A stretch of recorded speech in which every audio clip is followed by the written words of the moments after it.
Greetings, mates. Welcome to another episode of Pirates 365. On today's episode, mates, we'll be talking about misconceptions about the Curse of the Black Pearl. Now, when I first saw Curse of the Black Pearl in theaters, I had a lot of misconceptions about the film that's been cleared up ever since, and some of these plot elements were cleared up on just further viewings, and some things that the writers cleared up later on. So without further ado, mates, here be some misconceptions about the film that I thought of when I was 13 years old. So to start off, I thought Jack was cursed from the get-go. Are you not? That's right, when I first saw Curse of the Black Pearl, when we see that Jack is cursed later on in the film, it didn't connect in my head, so I thought, oh, Jack was cursed all along. And for some reason in my head, I thought back to the scene in the cell in Port Royal, where the pirates reach through the bars and we see the skeletal hand, and I thought, oh, Jack's cursed as well. But it took a couple viewings to click in my head that no, Jack was cursed when he took the coins from the chest itself, and so that's what cursed him. So I was confused about that back then, but that cleared it up after a couple times of seeing it. This is more of a lighter one, but on the joke side, when Will asks, "Where does it make birth?" and Jack says, "Where does it make birth? Have you not heard the story?" I thought when I first saw it, oh, that's like about ships giving birth.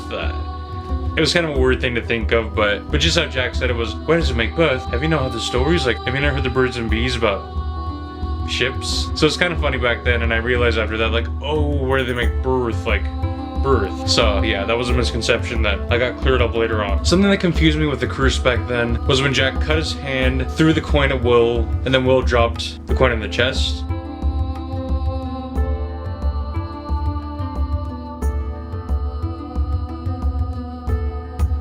I never really understood why Jack cut his hand and then Will cut his hand, but then later on it clicked that, oh, everyone's blood had to be repaid to the chest, to the Aztec gods.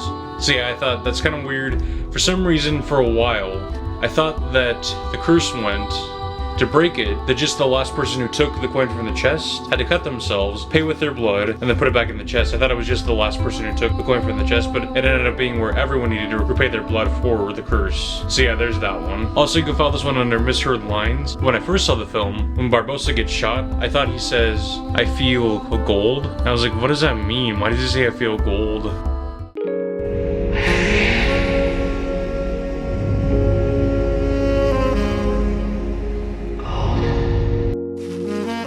Then some people thought he said I feel old, but he really says I feel cold, so he's dying, whatevs. So yeah, there are some misconceptions I had about Curse of the Black Pearl when I first saw it. Let me know in the comments below if you had any. Thanks for your support, as always, and I will see you tomorrow with a brand new video about Curse of the Black Pearl. I promise, mates. I'll see you soon, mates, and remember, dead men tell no tales. Ta.